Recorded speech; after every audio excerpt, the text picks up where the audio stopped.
वबरकातुह। अऊज़ु बिल्लाहि मिनश शैतानिर रजीम। बिस्मिल्लाहिर रहमानिर रहीम। अल्हम्दुलिल्लाहि रब्बिल आलमीन। अस्सलातु वस्सलामु अला रसूलिहिल करीम व आलिहि त्तय्यिबीन अत्ताहिरीन अल मअसूमीन अल मज़लूमीन व लअनतुल्लाहि अला अअदाइहिम अजमईन।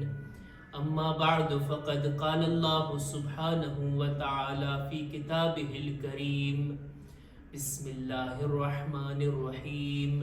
शहरु रमज़ान अल्लज़ी उन्ज़िला फ़ीहिल क़ुरआन। सलवात पर मुहम्मद व आले मुहम्मद। अल्लाहुम्मा सल्लि अला मुहम्मद व आले मुहम्मद। माहे मुबारक रमज़ानना आ नूरानी દિવસો અને રાતોની અંદર આપણે બધા અલ્લાહની મહેમાનીમાં રહી અને ઇબાદતો, દુઆઓ, તિલાવતો કરવામાં મશગુલ છીએ.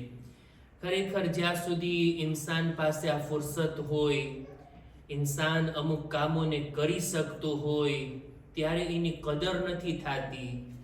પણ જ્યારે ફુરસત હાથથી ચાલી જાય, કોઈ કામ કરવા માટે હવે ઇન્સાન પાસે કંઈ કુદરત અને તાકાત ના રહે ત્યારે અફસોસ કરતો હોય, ત્યારે દિલમાં હસરત કરતો હોય કે એ કાશ ફરી પાછો મોકો મળે તો આ નેક કામોને હું કરી શકું.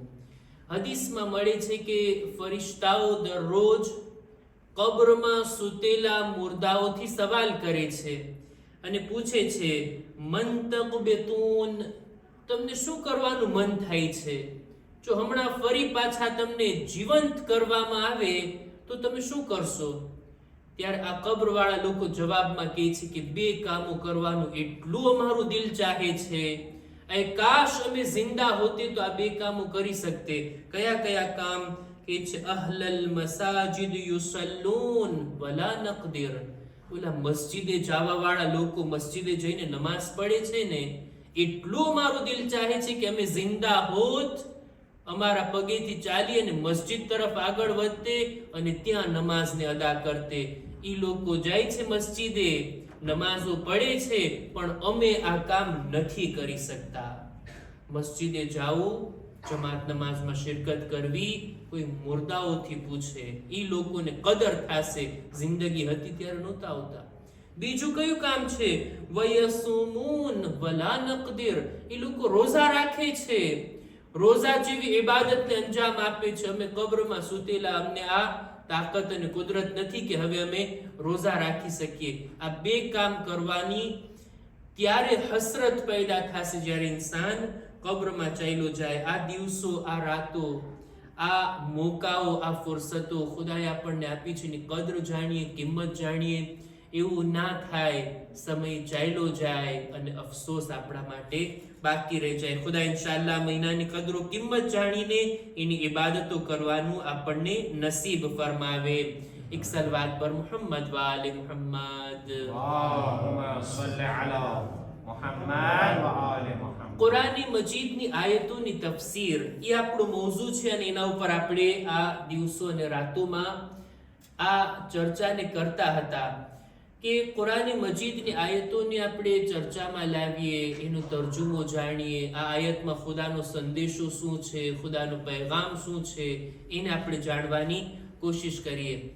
આજે ચાહું છું કે કુરાની મજીદની અમુક આયતોની તફસીરની શરૂઆત કરું. ઇન્શાઅલ્લાહ આ સિલસિલો થોડાક દિવસ ચાલશે. જો કે આ વર્ષે રમઝાન મહિનામાં મારી કોશિશ એ હતી કે આપણે સિલસિલાવાર ગુફ્તગુ ના કરીએ, હરરોજ એક આયત અને એ જ દિવસે એ આયત પૂરી થઈ જાય. એટલે કાલે તમે ના આવો તો એ તમને કઈ અફસોસ ના રહે અને મને પણ મૌઝૂ આગળ વધારવામાં કઈ વાંધો ના આવે. હું તો આવીશ હરરોજ, તમારી ગેરંટી નથી. એટલે પછી આપણે તમારી સહુલત માટે આમ રાખ્યા કે રોજ એક એક આયત પડશું. પણ આ આયતો મારી ધ્યાનમાં આવી, આ આયતોની તફસીરોને મેં જોઈ, મને એમ લાગ્યું કે આ રમઝાન મહિનામાં હું એના ઉપર ચર્ચા કરું. મારા નોટની અંદર હું જોઈ રહ્યો હતો, ગાલિબન ક્યારેય પણ કોઈ જમાતમાં મેં આ આયતોની તફસીર બયાન નથી કરી. એટલે એને લાવવા માંગુ છું અને આશા રાખું છું કે આપ લોકો સાથ આપશો. આ લગભગ 2-3 દિવસ આ સિલસિલો ચાલશે અને એને ફોલો કરશો, એને સ્વીકાર કરશો, જેથી આ આયતોનો પૂરેપૂરો સંદેશો અને મેસેજ તમારા સુધી પહોંચી જાય. કુરાન મજીદની આયતોનો એક ખાસ અસર છે આપણા દિલ ઉપર, આપણા દિમાગ ઉપર, આપણા વિચારો ઉપર, આપણી ફિક્ર ઉપર, આપણી રૂહ ઉપર કુરાન એવો અસર નાખે છે. જો આપણી અસર કબૂલ કરવાની ક્ષમતા રાખતા હોય તો. નહીતર ઘણા લોકો કુરાનની તિલાવતો સાંભળતા, રસૂલુલ્લાહની જબાનથી સાંભળતા, પણ અબુ લહેબને કાંઈ અસર ના થયો, અબુ જહેલને કાંઈ અસર ના થયો. પણ એ જ આયતો જ્યારે સલમાન સાંભળે, અબુઝર સાંભળે, બીજા કેટલા ઈસાઈ આલિમો, યહૂદી આલિમો જ્યારે કુરાનની આયતોને રસૂલની જબાનથી સાંભળતા, એટલે પરબારે એમની આંખથી આંસુ જારી થતા, હિદાયત પામી જાતા અને ઈમાન લઈ આવતા. આ અસર છે કુરાન મજીદની આયતનો. આ અસર ક્યારે ઇન્સાનને મળે? જ્યારે ઇન્સાનનું દિલ સાફ હોય, તૈયાર હોય. ઇન્સાનના દિલ ઉપર ક્યારેક કાંટ લાગી જાય. હું નથી કહેતો, રસૂલ ખુદાની હદીસ, રસૂલની ઝાત ઉપર એક બાવાઝે બુલંદ સલવાત. અલ્લાહુમ્મા સલ્લી અલા મુહમ્મદ વ આલે મુહમ્મદ. પૈગંબર ફરમાવે છે, ઇન્ન હાઝિહિલ કુલૂબ તસ્દઉ કમા યસ્દઉલ હદીદ. જેવી રીતના લોઢા ઉપર કાટ ચડી જાય, એક લોઢાનો ટુકડો થોડાક સમય સુધી એમને પડ્યો રહે, એની ઉપર તડકો પડે, પાણી લાગે, અમુક સમયે એની ઉપર કાંટ લાગી જાય, એને ઘસવું પડે, એને સાફ કરવું પડે, ફરી પાછું ચમકતું ઈ લોખંડનો ટુકડો થઈ જાય. આ દિલ પણ એવું જ છે, એના ઉપર પણ કાંટ લાગી જાય. સવાલ કરવામાં આવ્યો, ફમા ચલાહુહા યા રસૂલલ્લાહ, કેવી રીતના આ દિલને સાફ કરવામાં આવે, કેવી રીતના એને પાક કરવામાં આવે? રસૂલ ફરમાવે છે કે તિલાવતુલ કુરઆન, કુરાનની તિલાવત કરીએ ને આ દિલ સાફ થાય, પાક થાય. ના કહીએ કે ભાઈ હું તો કુરાન સમજતો નથી, આટલું પડીને શું ફાયદો? ઘણી બધી ચીજો એવી હોય કે જેમાં ફાયદો નથી, એમાં આપણે કલાકો વેસ્ટ કરતા હોઈએ. આ અમુક મિનિટની કુરાન ખાની, કુરાન સાથે બેસવું, કુરાનની ફઝામાં રહેવું, કુરાન પડવું ને સાંભળવું, કુરાન તરફ આપણી નિગાહ હોય. કેટલી ઇબાદતો થાય છે. કુરાન તરફ જોવું ઇબાદત, પડવું ઇબાદત, સાંભળવું ઇબાદત, કુરાનની સાથે રહેવું, કુરાનના મહેફિલમાં બેસવું, આ ખરેખર કેટલો સારો અસર રાખે છે, કેવી નુરાનિયત આવે છે આપણા દિલોની અંદર. કુરાન મજીદનો આ અસર લેવા માટે આપણે પોતાને તૈયાર કરીએ. કુરાન મજીદની 3 આયતો છે. સૂરે અનઆમની 153, એક સલવાત પર મુહમ્મદ વ આલે મુહમ્મદ. અલ્લાહુમ્મા સલ્લી અલા મુહમ્મદ વ આલે મુહમ્મદ. સૂરે અનઆમની 151, 52 અને 53 આ 3 આયતોને મારે ઇન્શાઅલ્લાહ બયાન કરવી છે, જેની અંદર 10 જાતના હુકમ ખુદાએ આપ્યા છે. અને આ 10 મેસેજને કહી શકાય કે એવા મેસેજ છે જે યુનિવર્સલ છે. ફક્ત ઇસ્લામમાં જ નથી, દુનિયાના તમામ આસમાની દીનમાં આ 10 હુકમ જોવા મળે છે.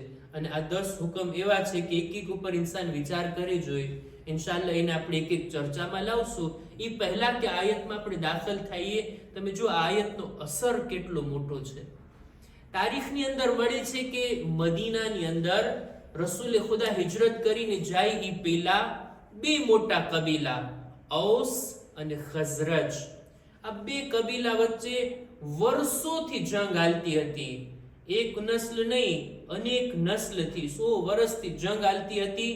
અને આ બંને કબીલાઓ લડતા હતા, એકબીજાની જાનહાનિ પણ થતી, નુકસાન પણ થતું. જંગની અંદર તો બહેરહાલ બંને પક્ષને નુકસાન થાય ને, લાંબી જંગ ચાલતી હતી. એની છેલ્લી જંગમાં ઔસના લોકો જીતી ગયા અને ખઝરજના લોકો હારી ગયા. ખઝરજ કબીલાના 2 લોકો મદીનાથી આવે છે મક્કા તરફ. મકસદ શું છે? મકસદ એ છે કે આપણો કબીલો હારી ગયો છે, હવે આપણે ફરી પાછા આપણા કબીલાને મજબૂત કરવો છે અને મક્કાના લોકોની આપણને જરૂર છે. મક્કાના અમુક કબીલાના લોકો આપણો સાથ આપે, આપણે મજબૂત થઈ જઈએ, ફરી પાછા લડીએ અને ઔસને હરાવી દઈએ.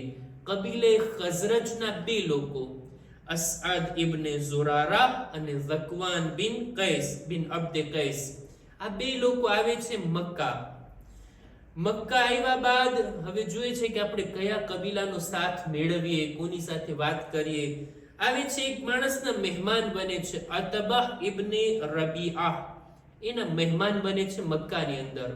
નામ યાદ ના રહે તો વાંધો નહીં, મને યાદ નથી રહેતા એટલે તો જોઈને બોલું છું, પણ આ વાત જેને બયાન કરવા માંગુ છું ને એના ઉપર આપણે ધ્યાન આપીએ. આ ખઝરજના 2 માણસો અતબા ઇબ્ને રબીઆના ઘરે મહેમાન બન્યા. આવીને પોતાની વ્યથા કહે છે કે ભાઈ અમે મદીનામાં છીએ, અમારા કબીલાની જંગ થઈ, અમે હારી ગયા છીએ, હવે અમને જરૂર છે સપોર્ટની અને સાથની. ત્યારે આ માણસ જેના મહેમાન હતા, આ માણસ કહે છે ભાઈ સૌથી પહેલા તો તમારું ગામ અમારા ગામ કરતા આટલું દૂર છે. મક્કા મદીના કઈ બાજુમાં નથી, કેટલા દિવસનો રસ્તો થતો એ જમાનામાં, બાજુમાં નથી, દૂર છે. અહીંયાથી તમને સપોર્ટ કરવો, સાથ આપવો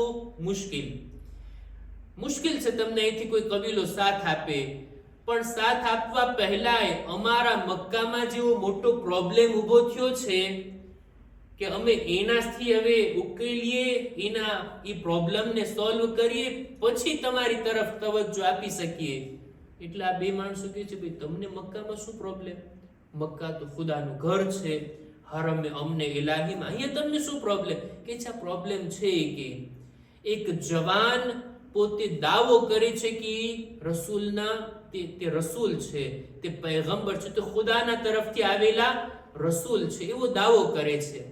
એક નવો દીન લઈને આવ્યા, અમારા દીનને ખરાબ કહે છે, અમારા આ ઇબાદતને, આ બુતને મજાક ઉડાવે છે અને અમને એક સારા બીજા દીન તરફ બોલાવે છે.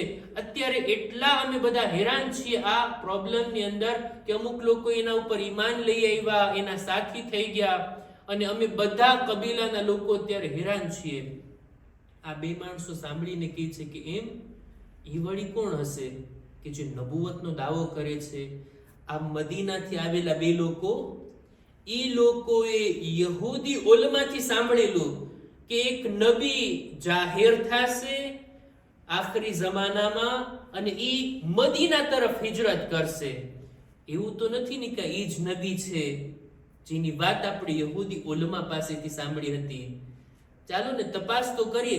દિલની અંદર ખ્યાલ આવ્યો, પણ આવડા મેઝબાન આ રબીઆ, અતબા ઇબ્ને રબીઆ પોતે કહે છે કે ઈ અત્યારે મક્કાની અંદર ખાને કાબાની બાજુમાં બેઠા છે અને ત્યાં લોકોને પોતાના દીન તરફ દાવત આપે છે. એ લોકો શેબે અબી તાલિબમાં અત્યારે બાયકોટ થયેલા છે, પણ હજની મોસમમાં એ લોકો આવી શકે છે મક્કાની અંદર ખાને કાબાની બાજુમાં, અને એ લોકો પણ તવાફ કરી શકે છે. અત્યારે એ ખાને કાબાની બાજુમાં છે. હું તમને ચેતવણી આપું છું. આ મેઝબાન પોતાના 2 મહેમાનને સૂચના આપે છે કે ચેતવણી આપું છું, તમે જો ખાને કાબાની આજુબાજુમાં જાઓ તો ઈ માણસના શબ્દોને સાંભળતા નહીં. એના શબ્દોમાં જાણે એમ કે જાદુ છે. એની વાત સાંભળ્યા એટલે તમે એના થઈ ગયા, તમારી એની વાત નથી સાંભળવાની. એટલે આ બંને લોકો કહે છે ભાઈ કેવી રીતના ન સાંભળીએ? આંખ હોય તો બંધ થાય, મોઢું બંધ, કાન થોડા બંધ થાય, કાન તો ખુલ્લા જ રહે. આપણે જાગતા હોય કે સૂતા હોય, કાન તો ખુલ્લા હોય. અને આપણે તવાફ પણ કરવાનો છે, અમે ઇહરામ બાંધીને આવ્યા છીએ, તવાફ પણ કરવાનો છે, ખાને કાબાની આજુબાજુમાં તો જવાનું છે. એટલે આ મેઝબાન એને તરીકો બતાવે છે કે આ રૂ નાખી દો કાનમાં, કાન તમારા એકદમ બંધ થઈ જાય અને પછી તવાફ કરીને ઝડપથી ખાને કાબાથી દૂર થઈ જાજો. આ લોકોને આ યુક્તિ સારી લાગી એટલે તરત એ લોકોએ કાનમાં રૂ નાખ્યા અને તવાફ કરવાનું ચાલુ કર્યા. જોયું કે રસૂલે ખુદા બેઠા છે હિજ્ર ઇસ્માઇલ પાસે, ખાને કાબાની બિલકુલ બાજુમાં, લોકોને દાવત આપી રહ્યા છે, લોકોને દીન તરફ બોલાવી રહ્યા છે. આ લોકો તવાફ કરતા હતા તવાફ કરવામાં જેવા રસૂલે ખુદાની બાજુમાં આવ્યા એટલે ઝડપથી પસાર થઈ ગયા. પહેલો તવાફ થઈ ગયો, બીજો તવાફ થઈ ગયો, એટલે તરત આ લોકોની અંદર આ લોકોની અંદર બે લોકોમાંથી એક માણસ વિચાર કરે છે કે મક્કામાં આટલો મોટો પ્રોબ્લેમ છે, આટલો મોટો સૂજે આવો વિષય અત્યારે ચર્ચામાં છે, અને હું અત્યારે આવ્યો છું અહીંયા મક્કામાં, અને આ પ્રોબ્લેમને જાણ્યા વગર જ હું પાછો ચાલ્યો જાઉં તો મારા જેવો બેવકૂફ કોઈ નહીં હોય. ચાલ ને કાનમાંથી રૂ કાઢીને જોઉં તો ખરા એ શું બોલે છે, શું પૈગામ છે, એમની વાત શું છે, વાતમાં દમ છે કે નહીં, જરાક વિચાર તો કરું, કંઈક જાણું તો ખરા. એમને જાણ્યા વગર મારા વતનમાં ચાલ્યો જઈશ, મારા લોકોને હું શું જવાબ આપીશ? કંઈક વધારે સમાચાર લઈને જાવ તો કંઈક સમાચાર પણ ત્યાં આપી શકું. એટલે કાનમાંથી રૂ કાઢે છે. આ બે માંથી એક માણસ રૂ કાઢે છે, જાય છે રસૂલે ખુદા પાસે, જઈને સવાલ કરે છે કે ભાઈ તમે કઈ ચીજ તરફ લોકોને બોલાવો છો? ત્યારે રસૂલે ખુદા કહે છે કે હું ફક્ત એક અલ્લાહ તરફ લોકોને બોલાવું છું. આ જુદા જુદા માબૂદ, આ બુત પરસ્તી એને મૂકી દો, એક અલ્લાહની ઇબાદત કરો, એના તરફ હું બોલાવું છું, હું એમનો રસૂલ છું. ત્યારબાદ રસૂલે ખુદા આ 3 આયતની તિલાવત કરે જે આપણા ચર્ચામાં આવવા વાળી છે ઇન્શાઅલ્લાહ આવતીકાલથી. સૂરે અનઆમની 151, 52 અને 53 આ 3 આયતને પઢ્યા, આ 3 આયતને બયાન કર્યા એટલે જાણીને કે એના દિલ ઉપર એવો અસર થયો. 3 આયત સાંભળીને તરત જ કલમો પડે છે, અશહદુ અલ્લા ઇલાહા ઇલ્લલ્લાહ વ અશહદુ અન્ના મુહમ્મદર રસૂલુલ્લાહ. اللهم صل على محمد وآل محمد. પોતે મુસલમાન થઈ ગયો, પોતાના દોસ્તને પણ બોલાવે છે, આવતો ખરા સાંભળ એમની વાત. ઈ પણ વાતને સાંભળે છે, ઈ પણ મુસલમાન થઈ જાય છે. આ બંને મુસલમાન થઈ ગયા, આ બંને ઈમાન લઈ આવ્યા. રસૂલે ખુદાની ખિદમતમાં હાજર થઈ અને કહે છે, યા રસૂલલ્લાહ, અમે કબીલે ખઝરજના માણસો છીએ, અમે આવ્યા હતા અમારા કબીલાને મજબૂત બનાવવા માટે, લોકોનો સાથ મેળવવા, અને ખુદાએ અમને તમારી તરફ હિદાયત કરી, અમારી રહેનુમાઈ કરી. એ રસૂલે ખુદા, અમે જે સાંભળ્યું છે ઉલમાએ યહૂદ પાસેથી, તમે મદીના તરફ હિજરત કરશો, અમને તમારી મહેમાનીનો શરફ મળે એવું કંઈ થાય તો બહુ બહેતર છે. યા રસૂલલ્લાહ, અમારા 2 કબીલા વચ્ચે વર્ષોથી જંગ છે, શાયદ તમારા આવવાની બરકતથી આ જંગ ખતમ થઈ જાય અને મેળ મોહબ્બત અને એકતા કાયમ થાય એવી અમારી આશા છે.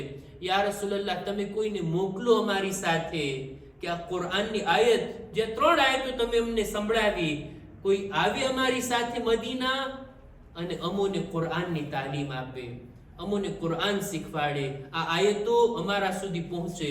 એટલે રસૂલે ખુદા એક જવાનને મોકલે છે, મુસઅબ ઇબ્ન ઉમૈર, કે તું જા આ લોકો સાથે મદીના, એ લોકોને કુરાન શીખાડ, એ લોકોને કુરાનની આયતો સંભળાવ અને એ લોકોને અલ્લાહના દીન તરફ બોલાવ. તમે જુઓ, આ 2 લોકો પાછા ફરે છે મદીના. મુસઅબ ઇબ્ન ઝુબૈર પણ જાય છે રસૂલે ખુદાની સાથે, મુસઅબ ઇબ્ન ઉમૈર એ પણ જાય છે રસૂલે ખુદાના પ્રતિનિધિ તરીકે મદીના, અને ત્યાં જઈને આ બંને કબીલાઓની હિદાયત કરે છે, કુરાન સંભળાવે છે, કુરાનની વાતો સંભળાવે છે, અને આખું મદીના ઈમાન લઈ આવે છે. મદીના હવે તૈયાર થાય છે રસૂલે ખુદાના તશરીફ લાવવા માટે. તમે જો, આ બધું કુરાન મજીદની બરકતથી, કુરાનની આયતોના અસરથી, જે લોકો લડાઈ જંગની તૈયારી કરી રહ્યા હતા, ખુદાએ આ આયતના જરિયાથી કેવી એમને હિદાયત કરી. અને આ મુસઅબ ઇબ્ન ઉમૈર આ એક જવાન છે કે જે કુરાન મજીદથી ઘણો આશના હતો, ઘણી બધી આયતો એને હિફ્ઝ હતી, ઘણી બધી આયતોને એ જાણતો હતો, એની તફસીરને જાણતો હતો. અને રસૂલે ખુદા આ જવાનને મોકલા, એને કુરાનની તિલાવતો સંભળાવી અને આખું મદીના મુઅમિન થયું, મુસલમાન થયું, અને આ લડાઈ, આ જંગ એનો ખાત્મો થયો. અને આ બંને કબીલા એક સાથે મળીને હવે રસૂલે ખુદાને પોતાના શહેર તરફ બોલાવે છે અને રસૂલે ખુદા ત્યાં હિજરત કરે છે. અર્ઝ એ કરવા માંગુ છું કે કુરાન મજીદની આયતનો અસર તો તમે જુઓ, કેટલી એની બરકતો છે, કેટલો એનો અસર છે. આપણે આ 3 આયતોને ઇન્શાઅલ્લાહ ચર્ચામાં લાવી. એની અંદર 10 ફરમાન અને હુકમ ખુદાના છે. ઇન્શાઅલ્લાહ એને પણ આપણે ધ્યાનમાં લઈએ અને આપણી જિંદગીમાં ઉતારવાની કોશિશ કરીએ.